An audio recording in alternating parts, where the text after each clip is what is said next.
Welcome to the 502nd Horizonte lecture. Last week we heard from Carlo Menon of Perpetual magazine and editor about the small architecture magazines of the last 150 years. Today we have with us Jack Self, director of the Real Review for the Real Foundation. Besides having curated the British Pavilion at the 2016 Venice Biennale, he is editor-in-chief of the Real Review. The interesting aspect about the Real Review, Carlo Menon said, is that it's not an architecture magazine. Having said that, I would like to point out Jack Self became a registered architect today. Please help me welcome Jack Self, the architect.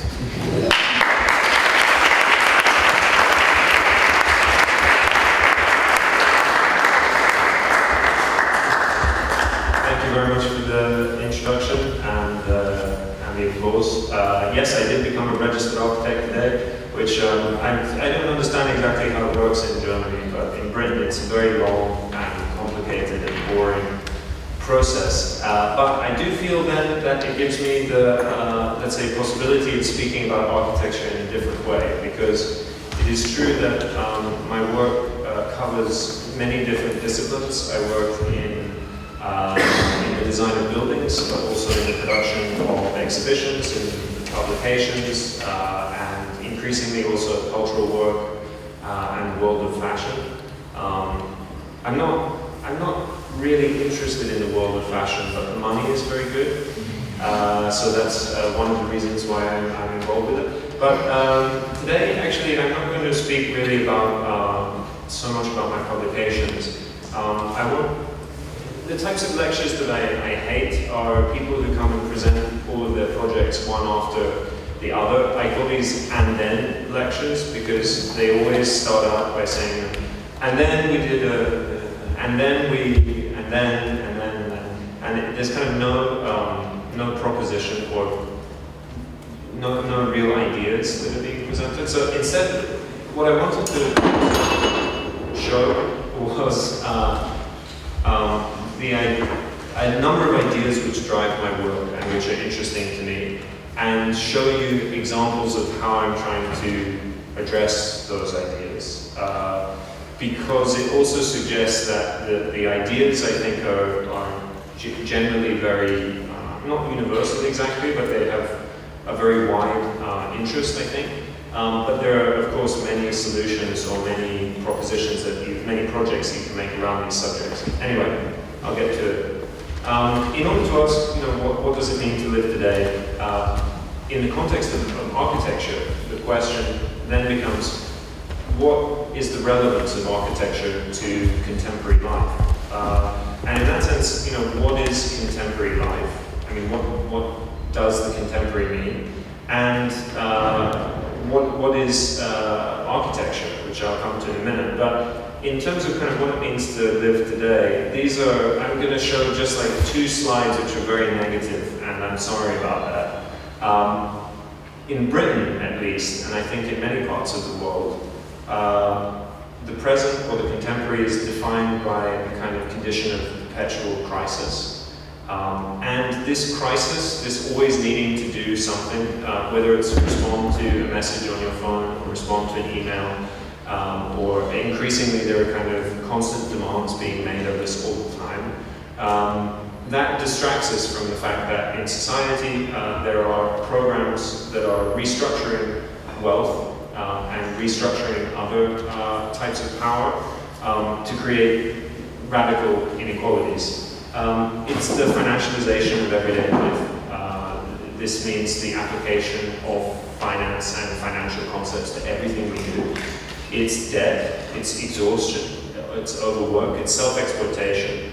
It's a kind of neo-feudalism in a way, and it's also a kind of increased and extreme form of competition and individuation. Individuation is this process by which the individual becomes treated as the atomic unit of society.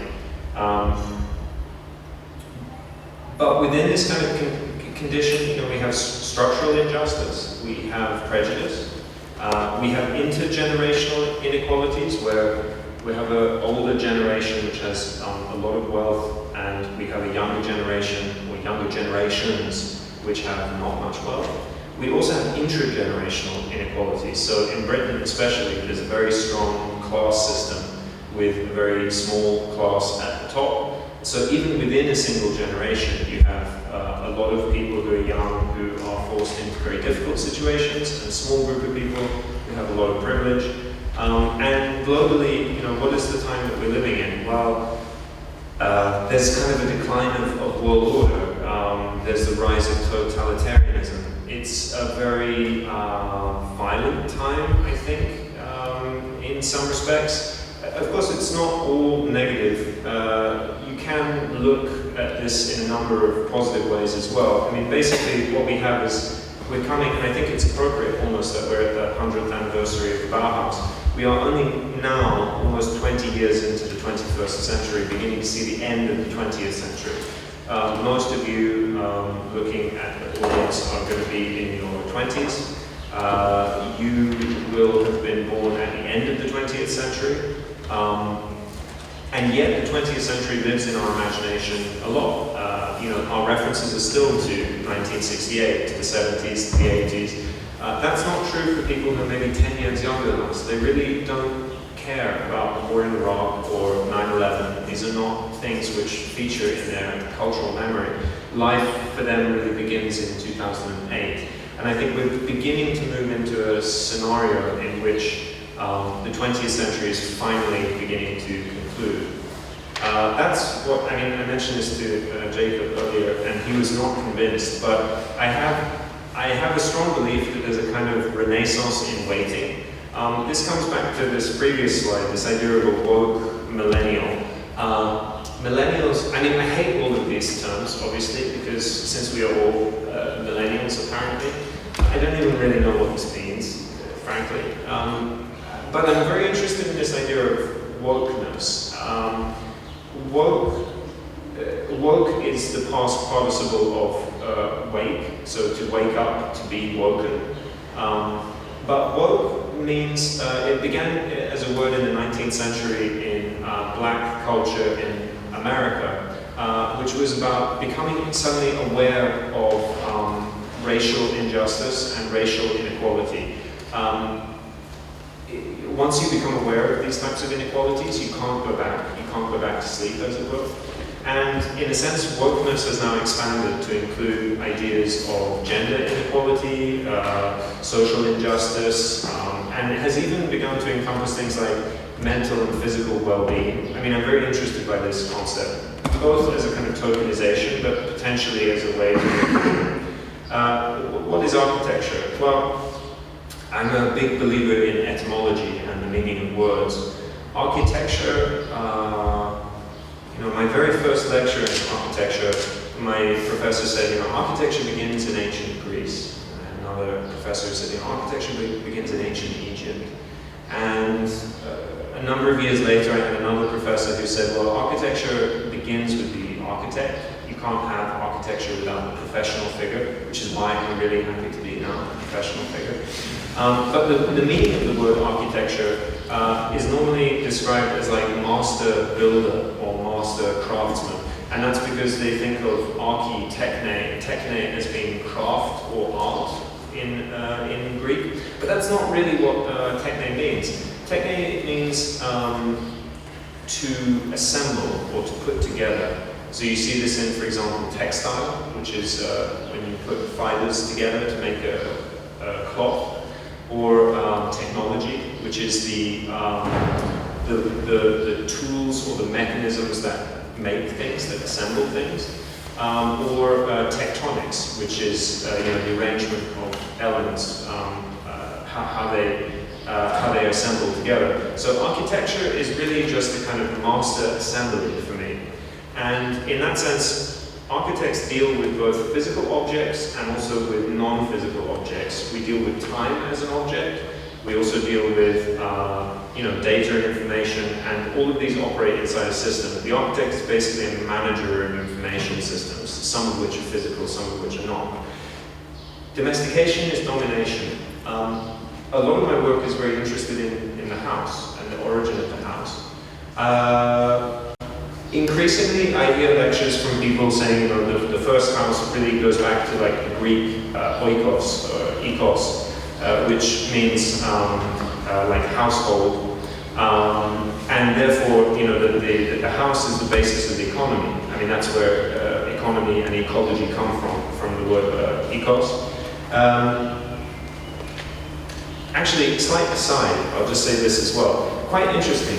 Ancient Greece, they didn't have a concept of progress, so they didn't think that things got better over time. Now we always assume that with every generation things get better.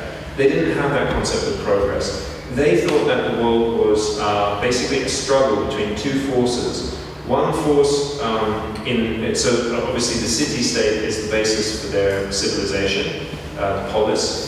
And the polis can either be ruled by its citizens, in which case you have a time of politics, in which the city rules itself, or you can have a period of economics. Economics means ruled by the ecos. And the ecos is not just physically the house, it's also like a family or a clan. So in a sense, for them, it was a constant struggle between economics, which was the rule of a privileged few, or politics, which was the rule of the people.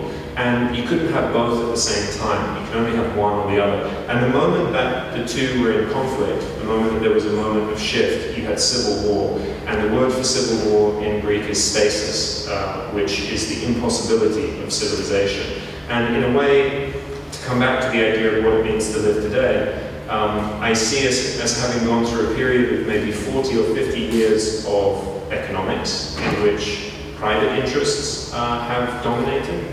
And now I think we're going through a moment of civil war, and hopefully the outcome from that will be a renewed, let's say, politics. But the domus is the Latin word for house, and it comes from the idea of domination. In English, we use the word domesticated mainly to refer to animals, so domesticated cats, domesticated dogs. But the first animals to be domesticated were, of course, humans. We had to domesticate ourselves, and there was one man who ran the house and domesticated and forced all the women and children and slaves into that structure. There's nothing natural about the house. There's nothing natural about the family structure. They are projects which have been constructed.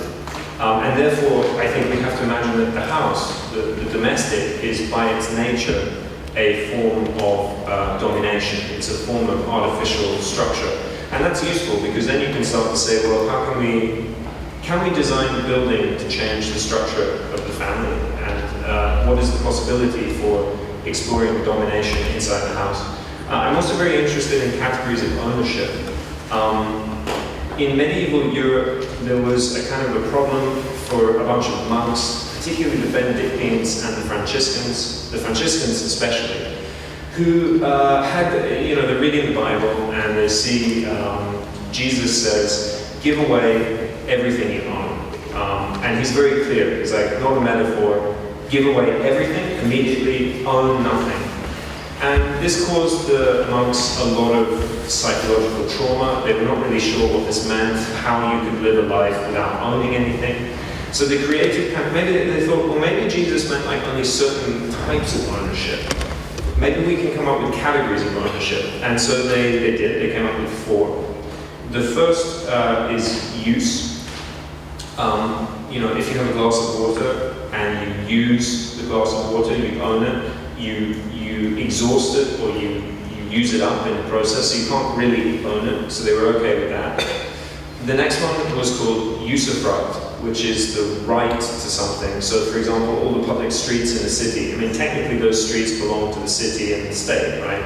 But we have an agreement, we have a kind of social contract, which means that the city and the state allows the citizens to use the streets. So we have the right to those. In Britain, you have something called a right to light, or ancient lights. Sometimes you see on buildings, very old buildings, they'll have painted underneath the window ancient lights. And what that means is that that window has been there for more than 50 years, and you cannot build a building which blocks access to that window. And so obviously you can't own sunlight, but you can own the right to access that sunlight. So that's the second category. The third category is possession, and that's kind of like temporal category.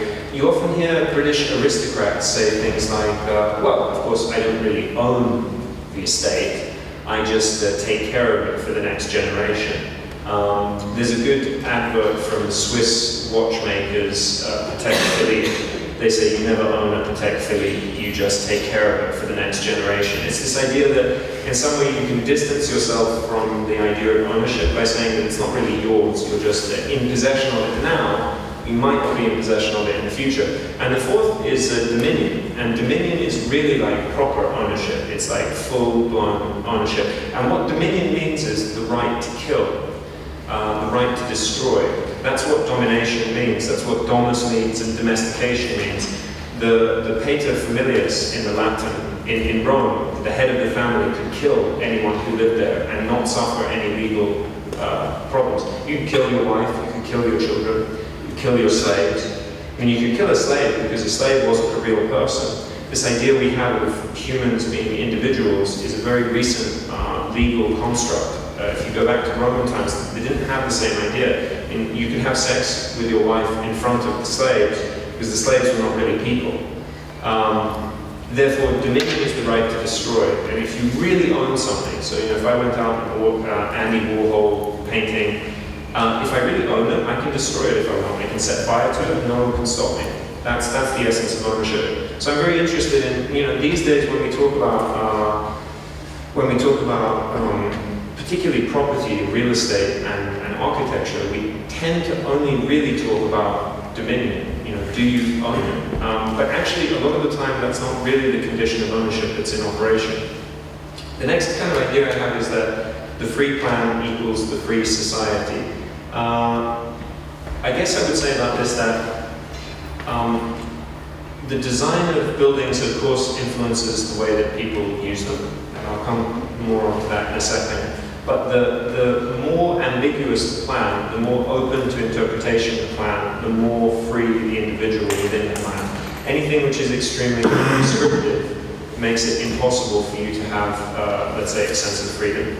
And therefore, function is irrational. I mean, of course it's awkward to say this at the Bauhaus, but I really dislike functionalism. And it's not because the designs are bad, but because the logic behind it was not a very sensible one. Basically, I used to live in a 1970s apartment building. The kitchen was a galley kitchen, so it's a long, narrow kitchen. It's perfect if you were one person making a meal, right? Obviously, it's designed for a woman to make a meal during the day for her family by herself. If you get a group of Italians or Mexicans in there, for example, it stops working immediately because the way in which they make food is a collective activity. It happens, and there's no space to pass each other. The functionalism of the space means that it's impossible for you to readapt it in the future. And if you think about, you think about how we lived 100 years ago, or you think about how we lived 200 years ago, before the invention of electricity or telephones or the internet or any of this shit. Basically, it was like a very different type of space, right? Spaces were not designed around function at all.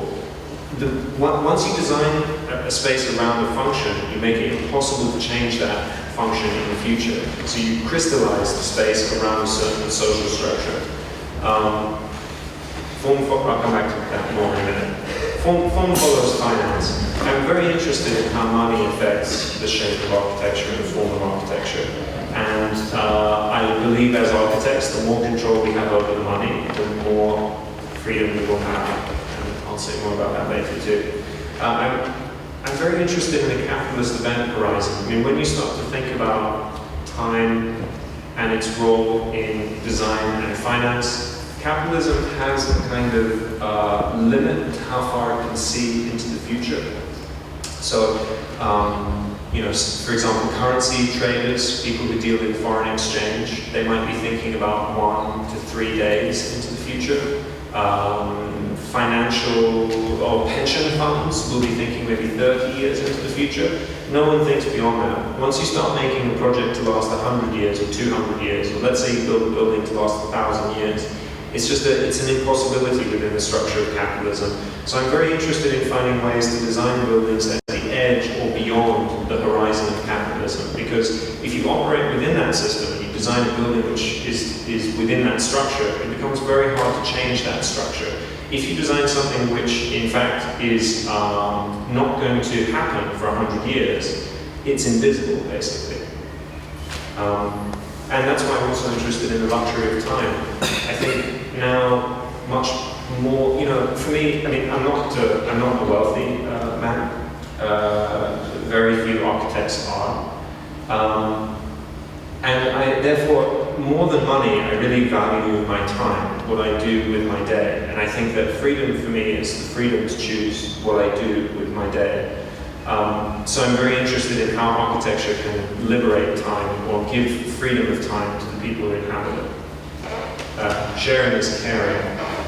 Of course, it's become very popular, I would say, in the last 5 or 6 years to begin to talk about communitarian forms of occupancy, let's say, to reevaluate ideas of how we might live together. I'm very much interested in sharing not as a form of compromise, because normally sharing is basically you can't have a decent apartment, or you can't have a good place to live, and so we'll get you to share, right? Are there instances in which actually it's possible to share as a form of luxury? I'm not going to talk about that now. I'm going to come back to that one. What I'm now going to do is just present to you a series of projects which try and talk about some of these ideas. I'm going to try and move through them quite quickly, show you a couple of projects at the end, and then hopefully mostly have a discussion with you and see what you think about this. The first thing to say is that this derivative architecture series, which began in 2013, I do one project per year in this series, and all of these projects explore alternative models of ownership and alternative models of finance. And I'm also trying to find new typologies of architecture, new ways of designing plans and designing buildings. But the main reason that I present it to you, because it's only the second time that I present this, and actually there's a new project at the end, which I only finished doing the Photoshop for yesterday. So it's like very fresh. The idea is that as an individual and you as perhaps students or as professionals will find it really hard to form what I would call like a project, like a long-term project, because you're always basically changing from one thing to another. It's very hard to pursue a series of ideas. And I decided in 2013, so I don't know, what is that, 5 years ago, that I was going to try and create like a series. And I think that dedication to a long-term project is very important. The first project in the series is called the Ingot. This was the condition. I don't know if you've been to London before. It's really shitty there.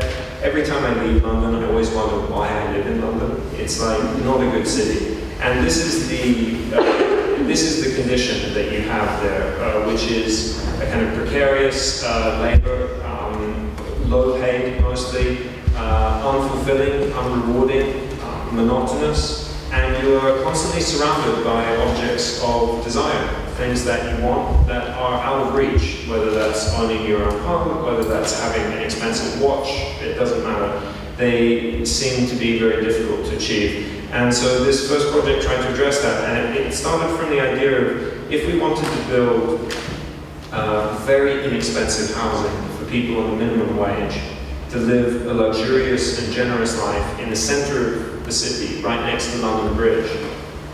How is that possible? Can that be done?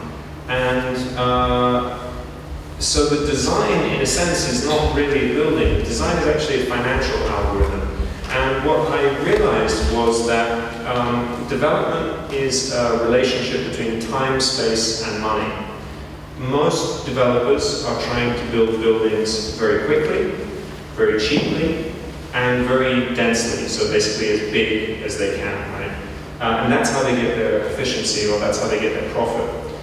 You can't really change space or money. I mean, you can't easily reduce the cost of a building.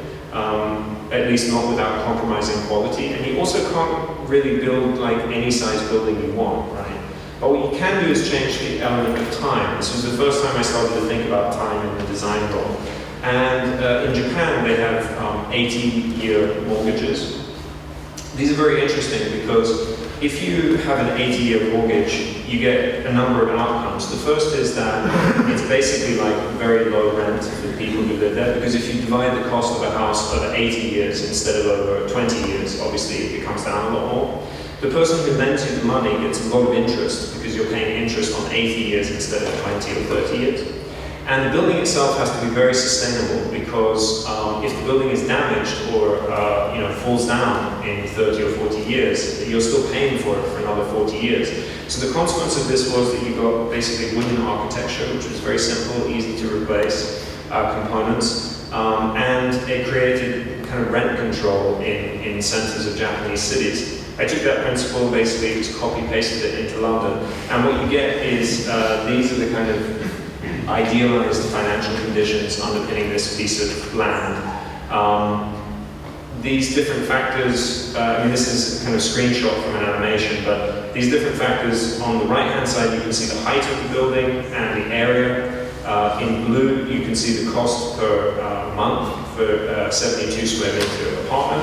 You can see what percentage of the market rate that is, which is 46%. And you can see on the left-hand side some of the financial data which is coming out of that, which has to do with how much interest people are paying on the loan and for how long they're paying the loan. That, in a sense, is the building, right? It's almost at the limit of what really is architecture, because it's not really architecture. It's basically a financial algorithm for designing power relations for the individuals who live there. The building is plated in gold. The reason for that is that gold is maybe the most sustainable material you can put on the outside of the building. It's a noble metal. It doesn't corrode. It doesn't suffer from pollution. It never gets damaged. It also has great thermal performance, so solar penetration is really good if you put gold on the outside. But most of all, the value of the gold goes up over time. So over the course of 100 or 200 years, this building was designed to have a 50-year payment. So the people who are living there are paying off the mortgage for 50 years. Over 50 years, gold on average over the last 5 centuries in Europe has gone up by 3,886%. So if you put 200 million pounds, or in fact, let's just take one of these panes. Each one of these panes, there's 6.2 grams of gold on it. In 2013, that was worth 168 pounds. In 2063, that will be worth 6,500 pounds. Which means that the value of the building is exponentially going up. I was very inspired by developers in London who realized that houses that have marble fireplaces are worth, on average, 20% more than houses without. So they started making kind of fake marble fireplaces and just sticking them on the wall in order to raise the value of the property, right? I'm really interested by how the materiality of the building itself can be leveraged as part of that financial condition. The second building in the project from 2014 was called Default Grey. Default Grey, I think we use maybe Rhino. Rhino's still the vibe? Yeah. In Rhino, or Maxwell, or Mayo, or whatever it is you use, they're not SketchUp. They, by default, all the material, SketchUp's not a real design tool, just to be clear on that. It's an ongoing argument in my office, but I really reject this. You can't have something which has no volumes, that's not, anyway. By default, everything in these modeling programs is gray, and then you apply to the outside of it a surface texture, which could be fire, or fur, or grass, or whatever, right? Water, doesn't matter. And that tells us a lot, in a way, about also our contemporary condition, because all of us, probably we have different interests. Maybe we listen to different music. We might have different bands or fashion that we like, or different artists that we appreciate. We have different ideas about all these things. Maybe some of us are punks, some of us are rockers, I don't know. The point, in a way, is that all of these identities that we begin to talk about are superficial impositions on top of a deeper identity, which is a kind of financial and legal identity. We all probably use Spotify, Amazon, Facebook, Twitter, Instagram. There are core digital services, Gmail, Hotmail perhaps, Hotmail if you're really old school. These are like, you probably all have bank accounts. I know that Germany was very insistent we have the 500 euro note because they argued that you should be able to buy a second-hand car in cash. That's why you have the 500 euro note. No one else wanted it. But most countries, Sweden is about to abandon money completely. We're really entering into an age in which these types of conditions, which have to do with our relationship with financial institutions and with digital services, they unify all of us. And much more, I'm much more interested in understanding the terms and conditions of Facebook than I am in discussing, whether it's better to be one type of golf or a different type of golf. They become, or even like sports teams. I got in trouble with my father-in-law recently because I really don't have any interest in competitive sport. I find sports teams kind of like a waste of energy because I think that in England, of course, in England people get very excited about it and they go out and they hit each other and they drink a lot of alcohol and then they trash towns. And for me, it's like, imagine if these guys who are out there, like, beating up other guys, imagine if they were out there promoting, like, transparent democracy, imagine if they were using that energy for, like, political struggle, like getting out there at the polling for the local elections, making sure that everyone votes and everyone is, that would be amazing. So I'm very interested, I think, in a way these kind of questions of superficial identity, often when we get into those discussions about political allegiances and so on, they distract from the fact that there are deep conditions that we don't challenge. So default gray is about that, and it's about how you can be anonymous. So as you can see from the outside of the building, there's really nothing to see. You can't tell what type of building it is or how it operates. Inside, the typology of the building is that it's a double height, I think I can show you here. It's divided into double height spaces. On one half of the floor, it's completely open as a common room, and on the other half of the floor, it's a series of kind of micro apartments. The micro apartments are designed that you can extend them to be as many bedrooms as you want, but every time you do, you can't increase the density, so there will always be 15 people. And there will always be one private space per person. Even if you share a bedroom with someone else, you will always have a private room. And that means that the common space then, the problem for me with things like kind of Soviet architecture, ideas about communism and communality, was that they often put everyone in the same space at once. And I don't know, probably in your studios you have this. It's like really stressful to be with other people all the time. In a way, for me, community must be based on the ability to be alone. If I can't be by myself, I can't feel good about community. So this space then becomes a negotiation. How you create rules between the 15 people who are living in their micro-apartments, and how they want to use it. It could be, for example, that you get also unorthodox family structures. This is proposed for a part of London where there's a lot of North African descendant families. The family structures are very large. They don't fit in a 3-bedroom or a 2-bedroom apartment. So by having 15 bedrooms, it could be that the whole thing is owned by one family. Or it could be a bunch of people who are friends from university who decide they want to turn this room into like an atelier. I don't know. It's up to them to decide how they manage that space. The third project is called Empire Hotel. And this was really a response to the global elite. I'm sure you would have seen the Panama Papers and this kind of idea of the offshore tax haven. It seems great for those guys, but can we extend that to the middle class? Personally, I've traveled and lived in different countries and different cities throughout my adult life, and neoliberalism gives us this mobility. It gives us the possibility of traveling and seeing different things. But it also takes away security from us. It leaves us very vulnerable and exposed in different ways. So this is basically a members club. It's kind of, I guess you would call it, it's like the Hilton meets a monastery. The idea is that you don't pay for a room per night, you pay an annual charge. And the annual charge gives you the right to spend one one night of the year in any of the 50 hotels that would be around the world. And that charge you pay is average for the entire world. So of course you have some that might be in Shenzhen, or in Mumbai, or in Rio, and then you also have ones in New York and in London. And the high cost in some cities is balanced by the low cost in other cities. It also means that you're not allowed to spend more than 3 months of the year in any place. So you stop being a resident. You stop paying income tax because you're not resident anywhere. It creates a certain equality between people who come from countries which are not, let's say, part of the developed world, which is not a term I like. Anyway, that's the idea. And I'll come back to that one in a minute. The idea is that the walls of each hotel room are able to be open, so you're able to create joints with people next to you. You could imagine, for example, that you book you and a friend, maybe you have a friend who lives in Rome, but you both really like Athens, so you book rooms next to each other over the summer, and you open them up and you use it as a studio. This image, I wanted to kind of say something about. I did an experiment with some Swiss students and also with some English students, because I wanted to know what is luxury, what do we think of as luxurious. And I began with this image completely in white and started to add materials to it.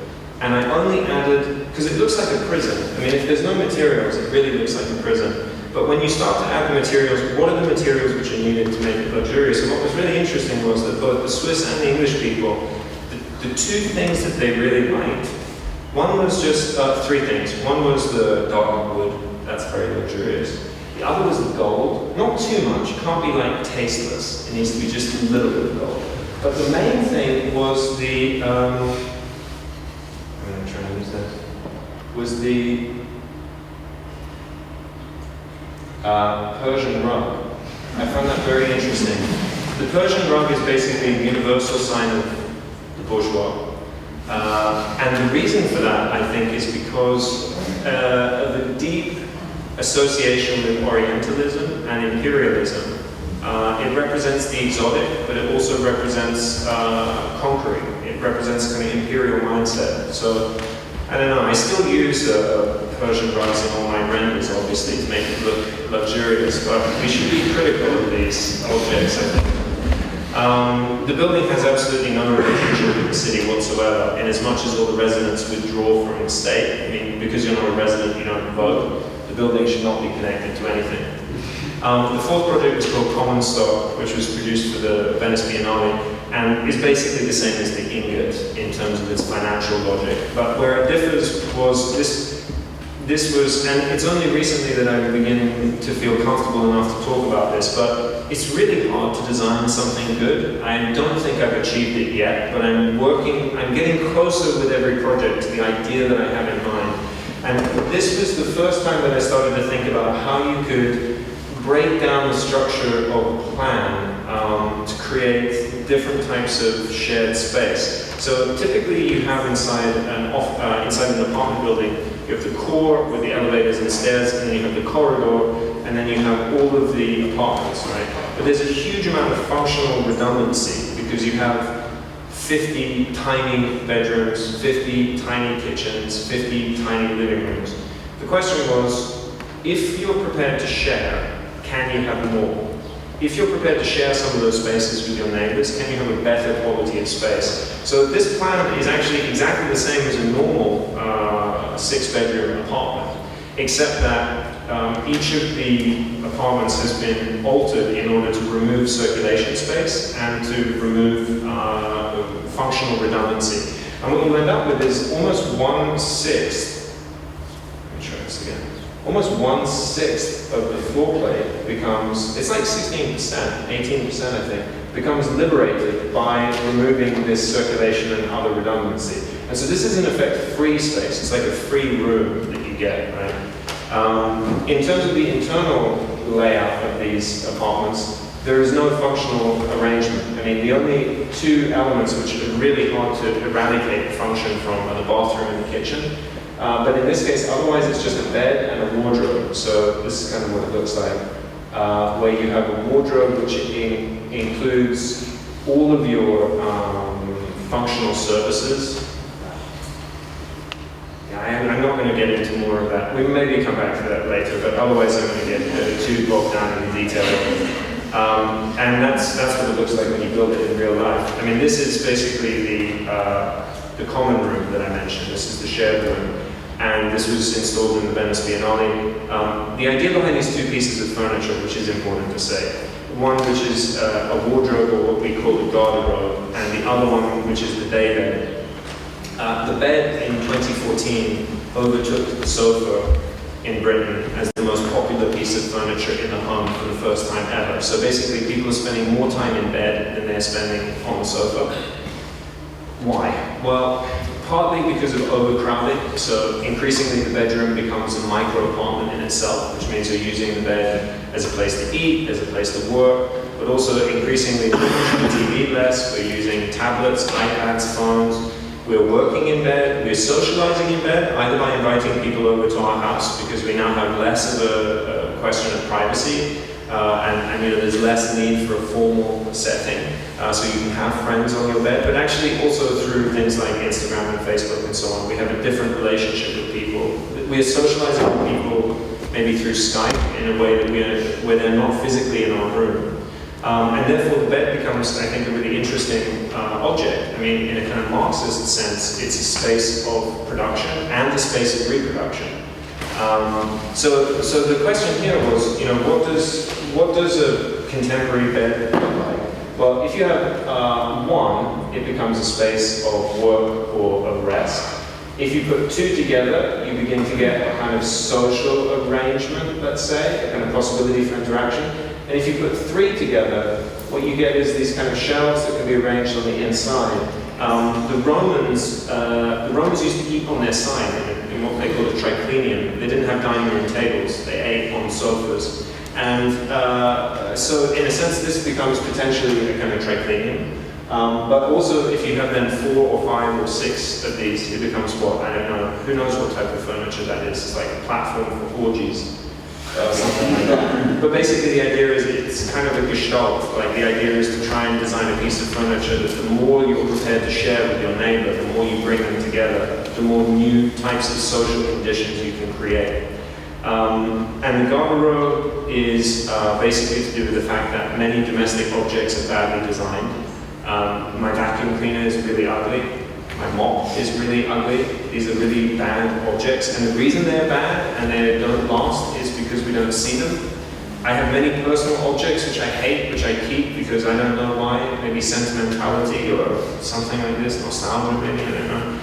But if I had to put them all inside a transparent wardrobe, it would make me think twice about the objects that I own, and it would really make me question what I have, what I need, and why I have it.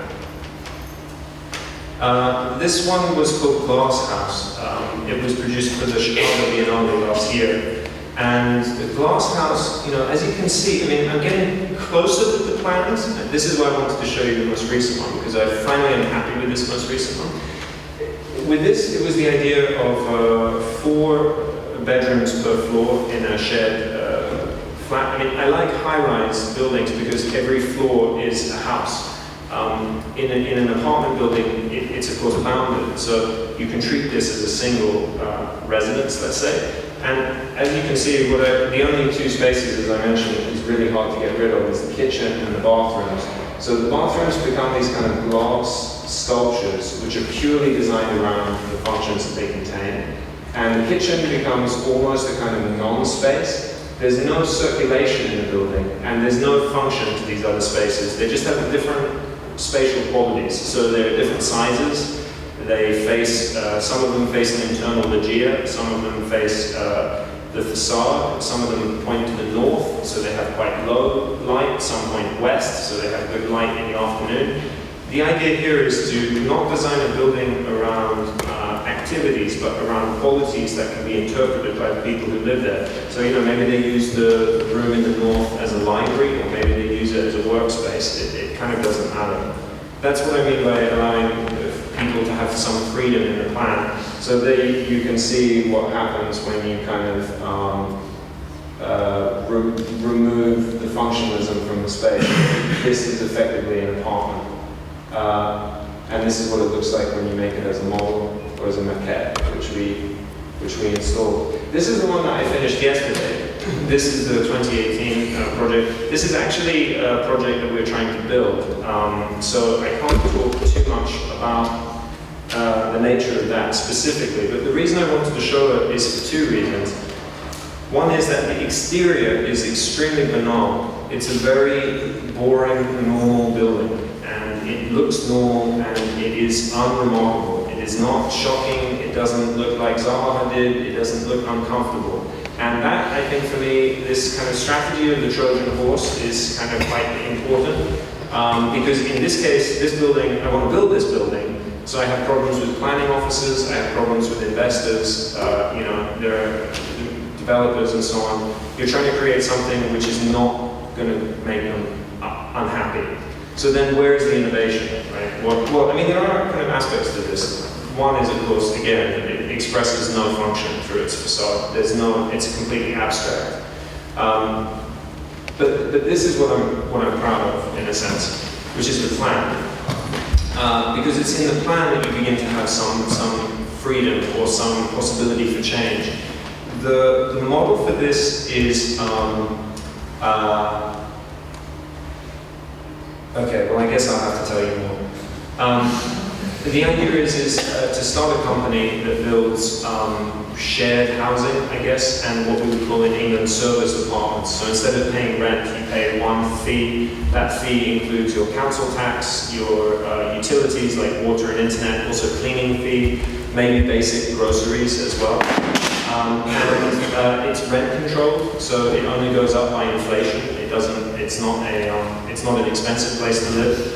Part of your rent goes towards building up shares in the building. So the longer you live there, the more of the building you own. But you don't need a mortgage and you don't need a deposit. You just simply by renting, you start to build up shares. And if you move away, you keep those shares, or you can sell them while you live there. They're yours.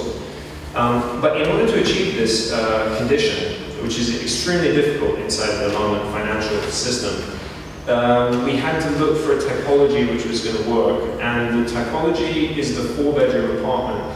In London, no one builds 4-bedroom apartments unless they're penthouses, because no one can afford a 4-bedroom apartment. So as a result, the planning system is really focused on 1, 2, and 3-bedroom apartments. They're very strict. There's really no possibility for design, actually. They become very banal. But the 4-bedroom apartment becomes something quite interesting because the regulations are quite loose.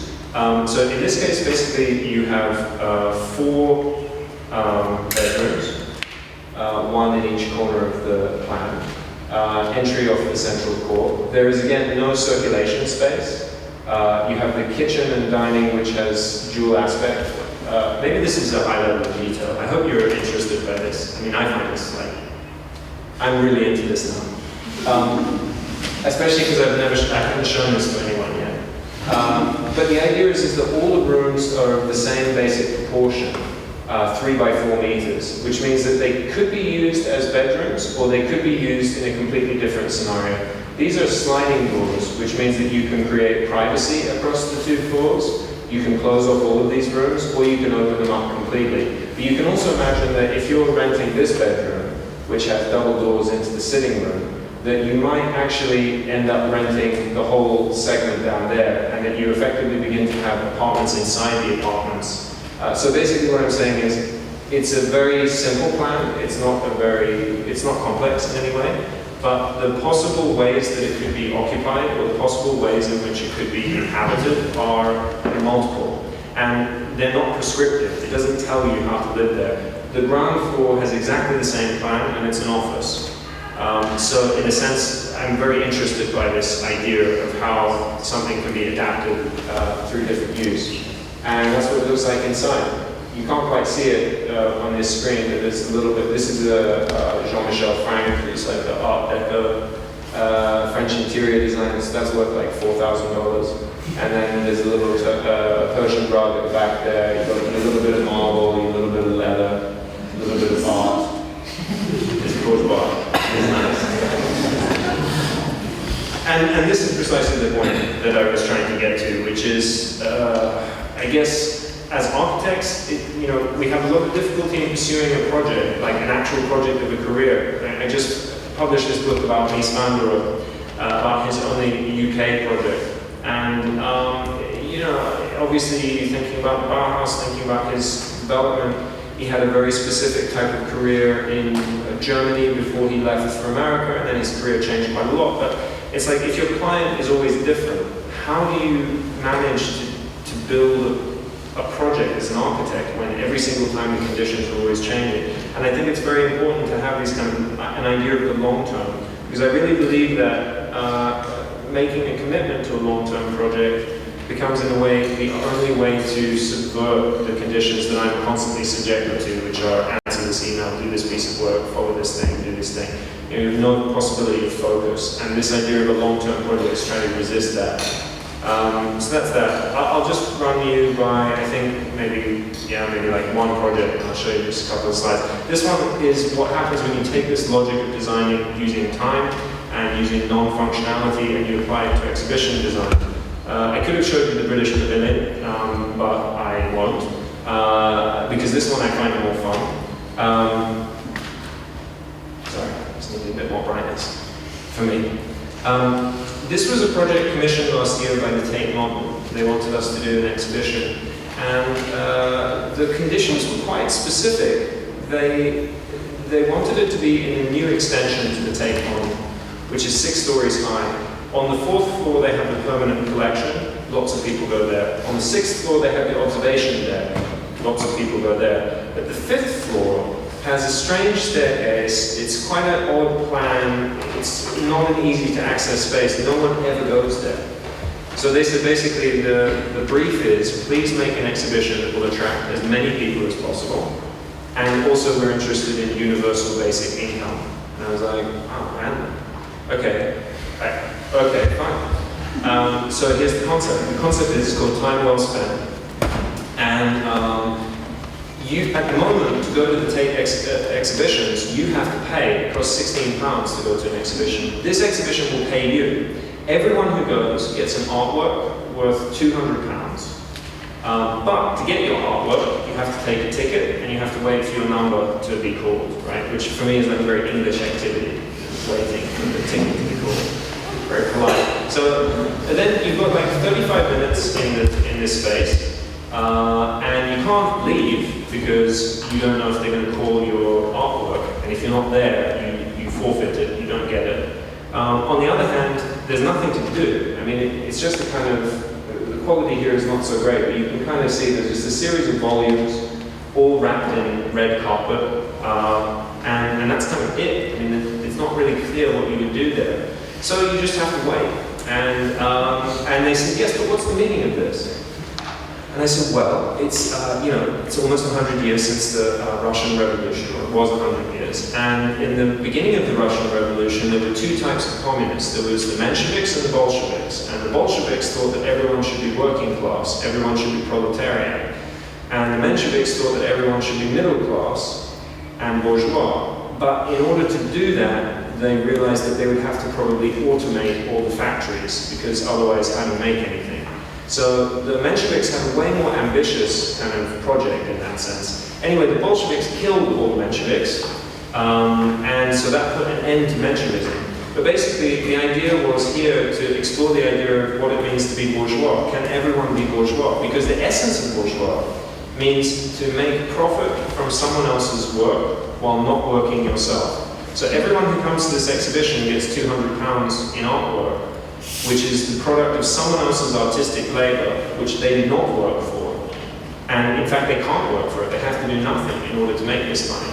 And I said, I think it would be nice for everyone to imagine what a world is like if we were all bourgeois. And that's my take on universal basic income. And they said, okay, well, like you say, like this £200 worth of art, right? Is that like £200 worth of art, or is that like £200 worth of art? And I said, it's a really good question, because if I put this poster basically on eBay and say it's worth £200, who knows what I'll get for it. But as the Tate Modern, you're basically the central bank of art. So if you say it's worth £200, it probably is worth £200.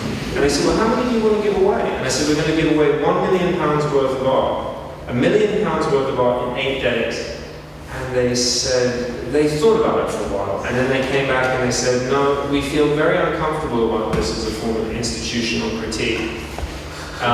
We don't think this is a very good idea. And I said, okay, that's all right, I got other ideas. And they said, no, actually, we don't really like your approach, and we don't think we really want to work with them anymore. So the project got cancelled, sadly. But basically, I thought this would be a good example. It's my favorite project of 2017, and so I thought I would show it to you as a kind of example of what happens when you apply this logic around designing through time, the design of time, and the design of social power relations in space. What else that can produce apart from like plans like this? Of course, the real foundation is the final thing I want to say. Actually, I just give you one more. I don't know how I'm doing on time. Well, that's my time, but I'm almost done. I'll tell you one more project, which is this one in the top left. This also was a project from 2017 that didn't happen for the Leonardo DiCaprio Foundation. And Leo, actually, I never was in contact with Leo. I was always in contact with someone else. But although I Skyped with Leo, and it was quite strange because he only was up against the white wall. And I was like, so where are you? He's like, I'm in my house. I was like, so why are you up against the white wall? He's like, I don't want anyone to see inside my house. So I only ever do Skype against the white wall. They do an annual art gala where wealthy people donate works of art, and then they have an auction, and the proceeds from the auction go towards wildlife conservation, jungle conservation, ocean conservation, things like this. Last year, instead of just doing it in Saint-Tropez, where they do this kind of red carpet exhibition, red carpet auction, they wanted to explore doing an exhibition or doing an auction in New York. And I don't know how or why they contacted us. But what we said was, okay, well first, it can't be like red carpet, it needs to be like a public exhibition. People should be able to see these artworks before they're sold. Then the other thing is that, you want it to be about ocean conservation. How can we make the exhibition itself manifest that? So we worked with a company called Parlay for the Ocean, who take plastic out of the sea and turn it into things like Adidas shoes, to develop this polycarbonate, this kind of gold polycarbonate material, which is quite robust. And the idea was that we would make the exhibition structure out of polycarbonate, made from plastic recuperated from the sea. And that at the end of the exhibition, which would only be for 3 days, all of this material would be donated to a housing charity in the Midwest who build low-cost homes, mostly for poor black families. And the logic then was to say, okay, you're, as an entity, concentrating all this money in this very specific place for a very short period of time. But what's the entire ecosystem of the project? Where does it begin? I mean, if you want to raise this money for ocean conservation, then we should be thinking about literally how we can conserve the oceans by doing this exhibition. And then also, what's the social consequences, or what's the social legacy of this project? How can we give it some new life afterwards by creating a material for it which can have another purpose afterwards? Anyway, but that also didn't happen for reasons which were administrative, actually. Anyway, we do these other exhibitions at the Real Foundation. We publish a lot of books about different subjects.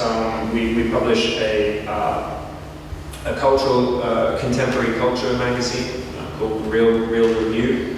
None of which I'm really going to talk about. But the reason I mention those is not kind of self-promotion, but more because to discuss the project of the firm or the project of the architecture company itself. Because of course we can design corporate structures. We don't always have to inherit the structure of the architecture firm.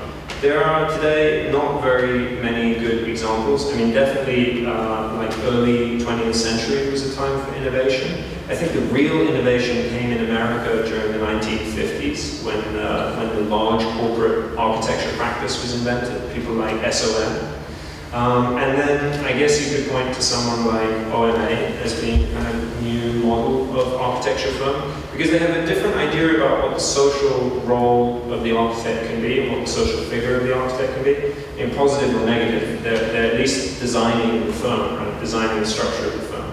So the reason that it's a foundation is that we are dedicated to certain things. We have a very clear social mission. And this is because if you're going to get involved with things like development and finance and these types of complex things, where there's a lot of power and there's a lot of people who are way more knowledgeable and more powerful than you as an architect, it can be very easy to lose your way. And, well, at least I worry. I worry that I'll become comfortable, that I'll become middle-aged, and that I will no longer feel very passionately about social issues. And therefore, I don't trust myself, so I built the framework of the firm around making sure that it's not assuming that I'm going to be a good guy.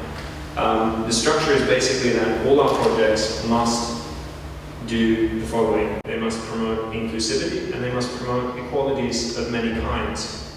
Amongst them, but not only gender equality, race equality, class equality, space equality, and wealth equality. And we can't take on any project, whether it's private consultancy or other types of design work or architectural projects, unless there is an ability to advance those aims. We have a board of advisors who are independent, who decide for each project if it's a good project or a bad project. We've only had 2 projects vetoed, but in principle it can happen at any time. And the reason for that is really to try and pursue, as I was saying, pursue this project through not just the way in which you design architecture, not just your approach to architecture, but also how you design the architect as a figure, how you design the firm as a form of practice. And that's, and I will conclude there. Thank you very much.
Deputy editor of the Financial Times newspaper. She was the first woman to become, 27. The first woman to become deputy editor, and she helped set up the international edition of the Financial Times in Frankfurt, which is why my godmother is from Frankfurt. Someone that young to take on that position was because in the 70s they had many positions and everyone was young, so young people had to do those roles. Those people are still in those roles. I mean, they're still like people in their 50s and 60s still in those positions. They're not 27-year-olds running design work. It doesn't happen. Therefore, what you've got is an impossibility of youth culture and an impossibility of really leaving the 20th century. But our parents are dying, they're getting older, and they will soon be all dead. And there is a younger generation underneath who have not lived in the 20th century, who do not have a connection to the 20th century. And it is my belief that and they have very different attitudes. I mean, we also have very different attitudes towards all sorts of social issues in comparison with our parents' generation.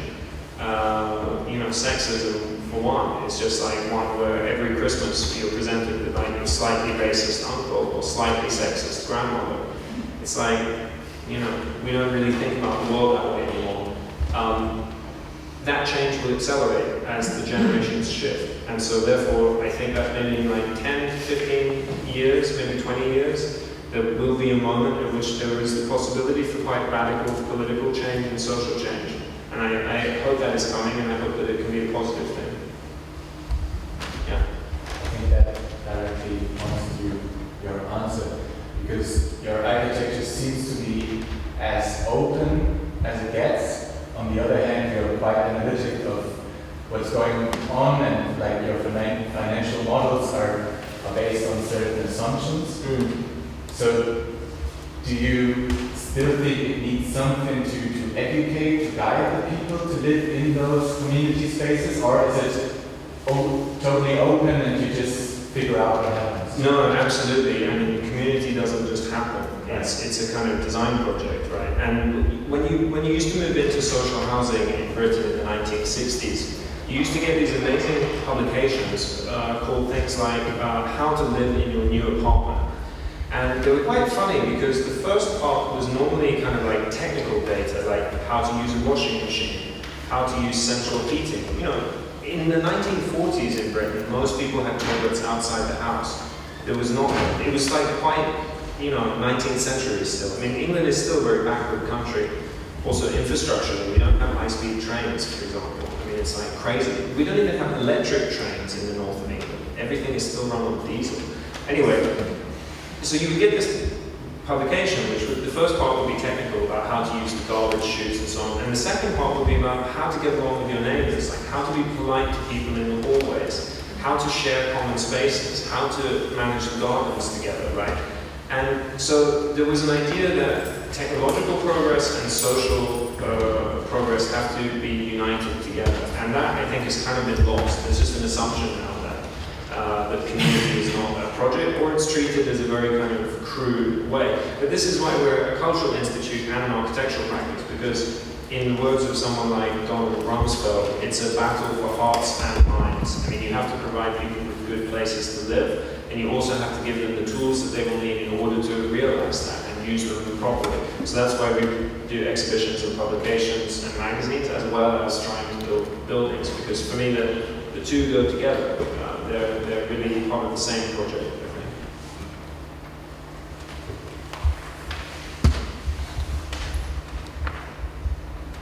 I must have been super comprehensive. Oh yeah. Maybe sort of question of how do you finance yourself? How do I finance myself? Projects, They will lose money. Yeah.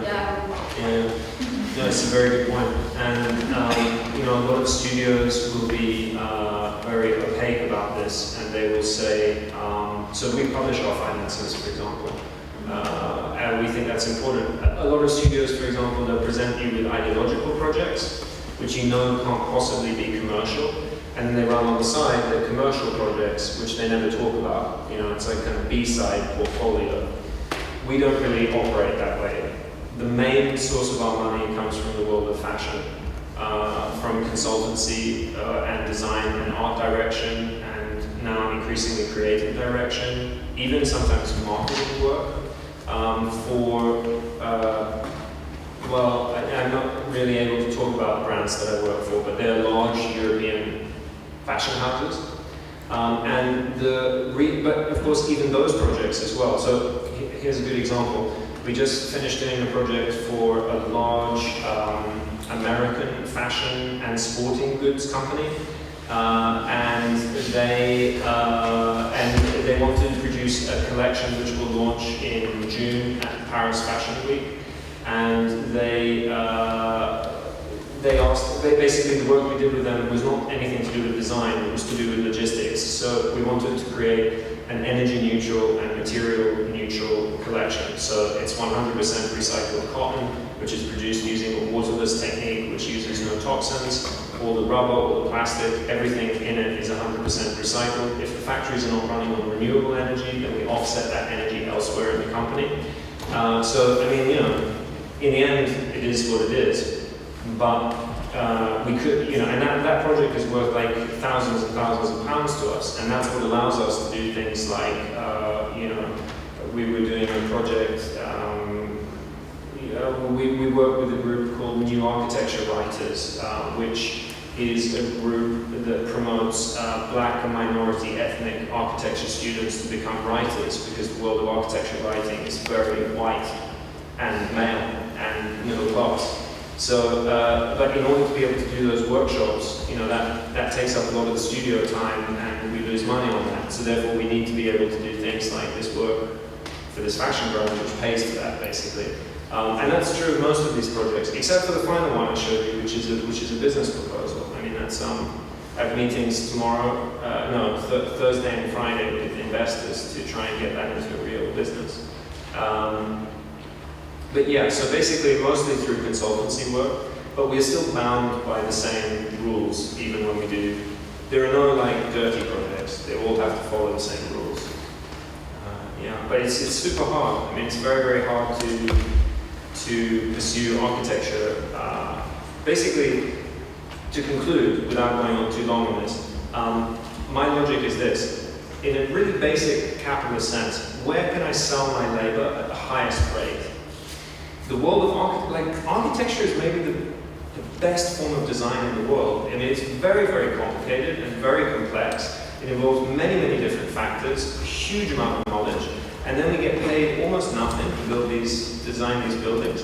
If you take that knowledge and you transfer it into another domain, like the world of fashion or the world of art, or another cultural sphere, often you find that the purchasing power is much higher. And so a lot of the work that we do in other cultural spheres is in some ways due to the fact that that's where we can both make the most impact at the largest scale, but also employ, make the most money, basically.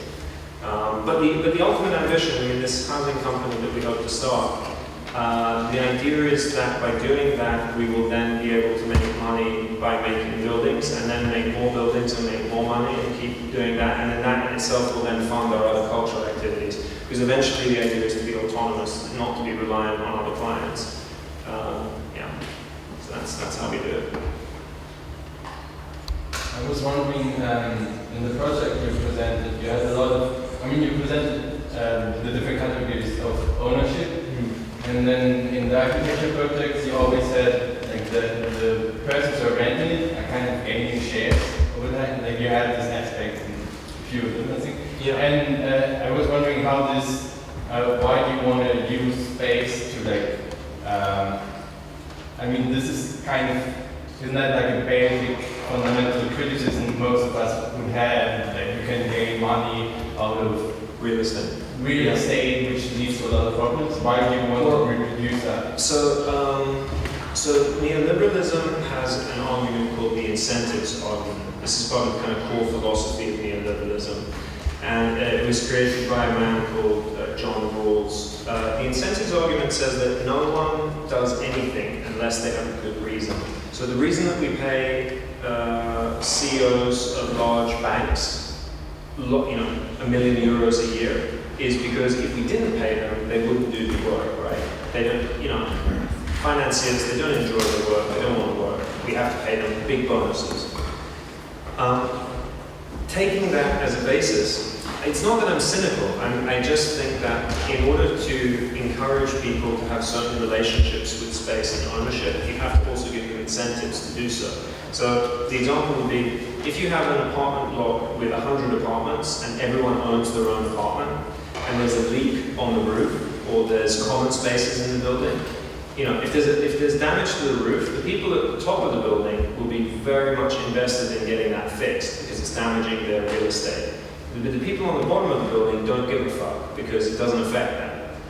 If you don't own one apartment, but you own 1% of the building in a cooperative model, all damage and all maintenance becomes everyone's problem. And therefore, you have a financial investment and incentive in maintaining the building. It's basically an acknowledgement that if you only make an argument saying, somehow people are going to live together and they're going to form these communities and they're all going to care about doing the washing up and they're all going to make sure there's milk in the fridge, it's like, that's not the reality of living together. Living together is quite a complex thing. And if you give people a financial investment as well as a social investment, often I think they influence each other. So that's one of the reasons why I'm interested in that. But I'm also interested in people not missing out. I mean, just because you decide to live in a cooperative or communitarian form of life doesn't mean that you should not have the same opportunities to profit from real estate. This is not a fundamental opposition to capitalist forms of property. I don't think we have arrived at that stage yet. I don't believe in revolution. This is maybe a broader point, which is I don't believe in revolution because I don't like violence. I believe in slow but sustained evolution. You know, the post-war British state, which was kind of an amazing thing, was built on 200 years of feminist struggle, of worker struggle, of the development of democracy. I mean, it didn't just arrive after World War II. You know, they've been working on the British welfare state since the 1830s. And in a sense, these projects often take a very long period of time. So you could say modernity, which I don't think is done. You know, modernity begins in the 1400s with the Renaissance, and it's now a 500-year project. Maybe there will be another 500 years, maybe not. If there is another 500 years, then the work that I want to build is not the final outcome of anti-capitalist, post-capitalist property. It needs to fit, it needs to be realistic enough to fit within that as a step towards something else.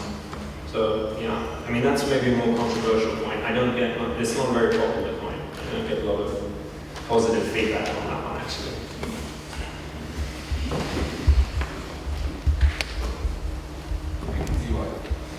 You don't like it? You think it's a bad idea? I don't know. I found this idea of the small step in the evolution. I mean, you always have this like crisis of wars or like nature which destroys people and gives the opportunity for something new. I mean, this is the basic principle of destruction and there's space for something new. Of course, there's like parallel evolution learning. Of course, you can start before a war and then after the war there would be some kind of references always, but I think it needs both. So I think that's true, and I think it's harder to actually develop those architectures who would be, you know, the destructive part, rather than the small steps. I think the evolutional architecture is quite easy to get to because they are within. I'll tell you my utopian plan. Yeah.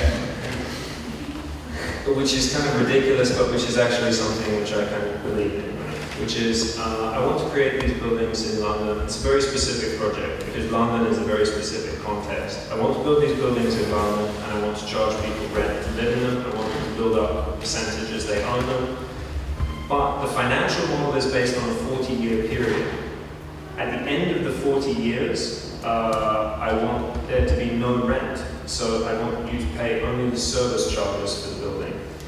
The ambition would be, so the siting strategy for this is we're talking with Transport for London, which runs the London Underground, and a number of local authorities, like councils, to find pieces of land which are very small, which are not a good size, which are very inexpensive, and which no developer normally is interested in using. And the reason for that is that if you can build enough of these things, the ambition would be to create about 200,000 units over the next, say, 20 to 30 years. I mean, this is like super utopian, right? But if you could create 200,000 units over 20 to 30 years, then you would have enough of the population of London that if overnight you decided there's no longer going to be any rent, no one pays any more rent, you would basically crash the housing market. I mean, no property would have any value, right? It would really fundamentally fuck with the entire internal logic.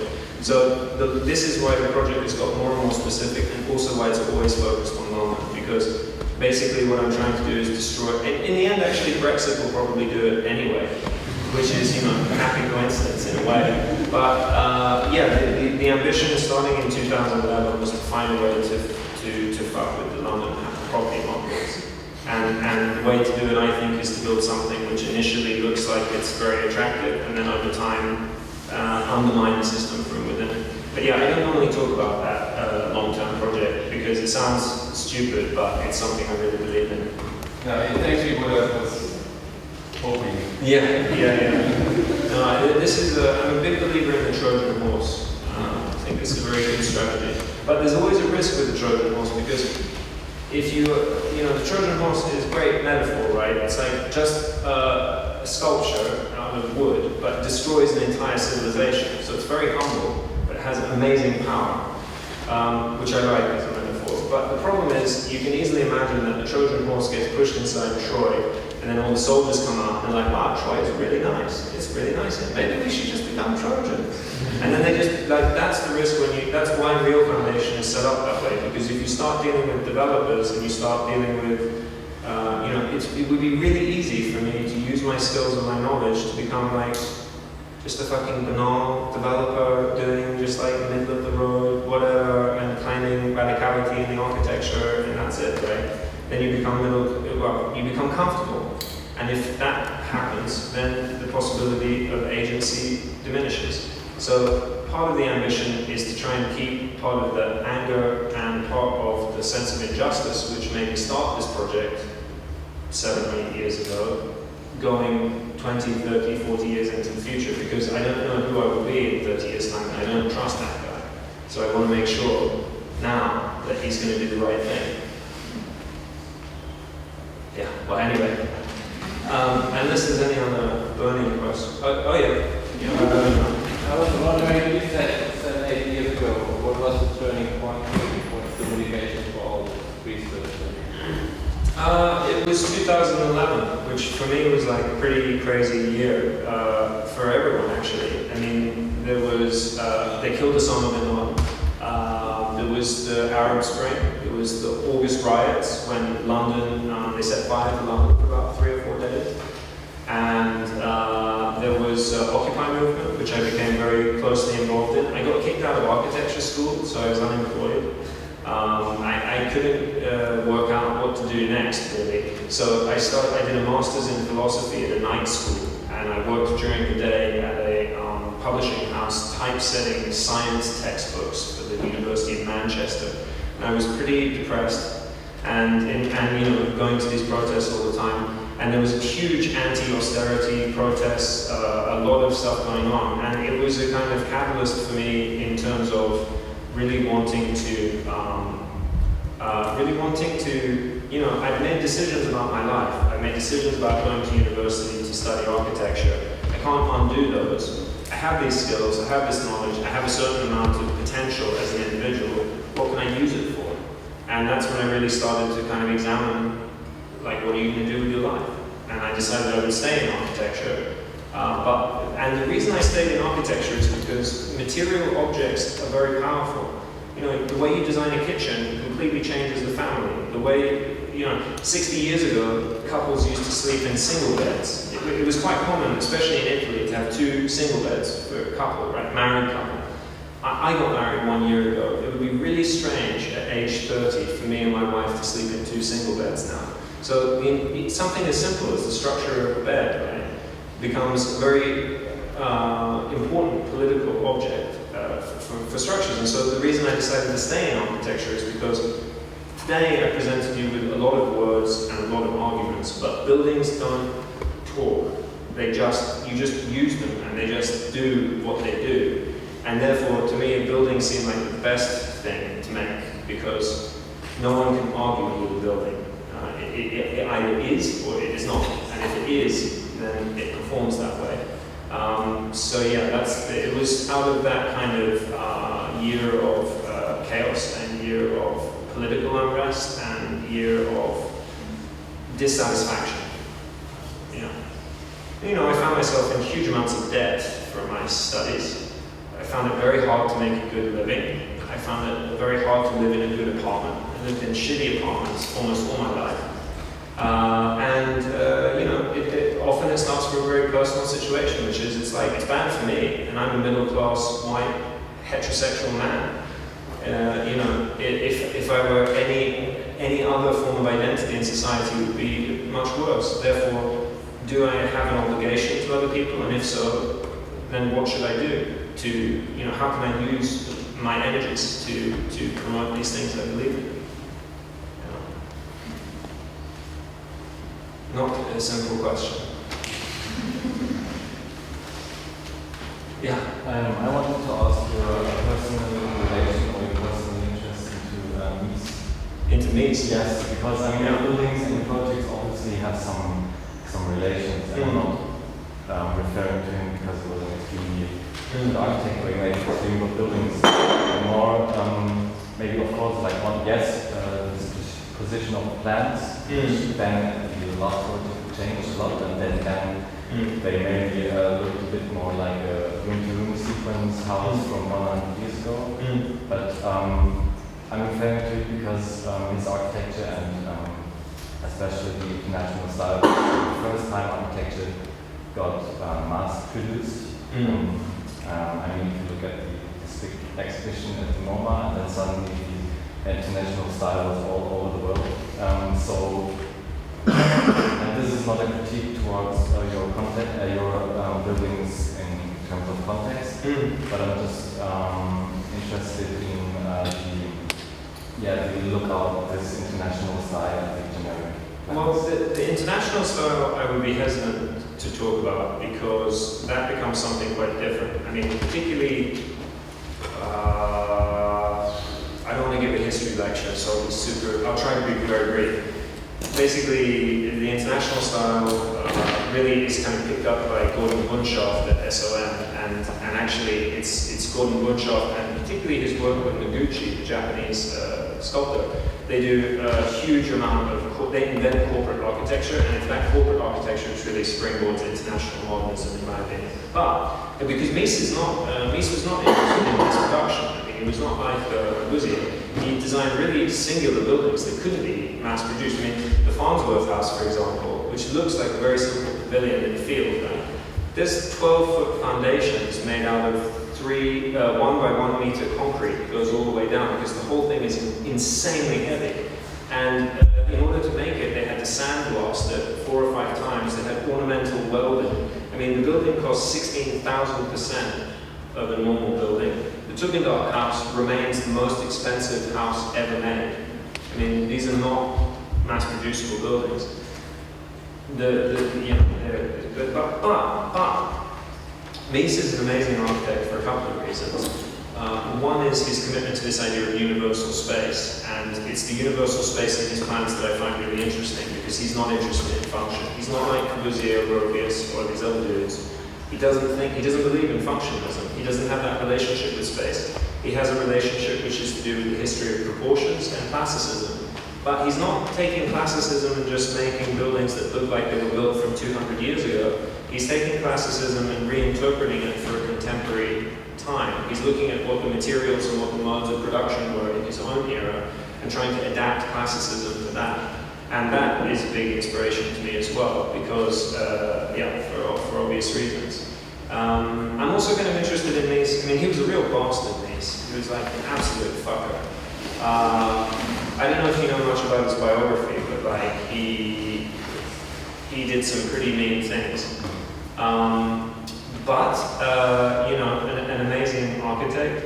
By a twist of fate, his archives are not well known. It's very hard to see Mies's work, actually. MoMA have most of his work, and they produced 20 volumes, which are now worth $1,000 each. And the only person I know in the world who has a complete collection of the Mies archive outside of MoMA is John Pawson. The Architectural Association has the largest publicly accessible collection of Mies's work, and they have 14 out of 20 volumes. But unlike Corbusier, where you have like fade-in pocket archives, right? Like his work is everywhere. Mies is very hard. And the final thing that I really like about Mies is, he has a whole history with St. Augustine, who's a really interesting kind of guy for me in terms of conditions of ownership and morality and so on. I should say that I'm not an atheist because that's quite strong. I'm just godless. I have no God. But I'm very interested in monasticism, and Mies could quote St. Augustine off the cuff. But I'm also, in these archives, what's really amazing is they're just every single drawing that Mies did on the project. So if you get a volume like the Farnsworth House, for example, the first design he did was super shit. I mean, it like sucked, it's terrible. And then it's only around drawing 20 or 30 that you start to be like, oh yeah, that's kind of interesting. And then it's around like drawing 100 that you're like, oh wow, that's a cool project. And then it's only around drawing 500 that it's like finished, right? He works through different corners, he comes back, then he deals with the whole plan again. And that for me is very inspiring because the way that most of these master architects are presented, from Charlotte Perry and Eileen is as these kind of singular geniuses, because all you see is the finished product. But when you look at the Mies archive, what you see is that architecture always begins as something that's not very good, and it's only through time that it gets better. And that gives me a lot of confidence, because these projects, which are, hopefully each one is better than the last one, but I'm still trying to work towards something which I have in mind, but which I don't know how to do yet. And so I like that kind of, it's a bit more forgiving, I think, Mies, than maybe some of the other great architects of that era. Anyway, that's a side point. But perhaps, yeah, should we call it quits? Thank you very much.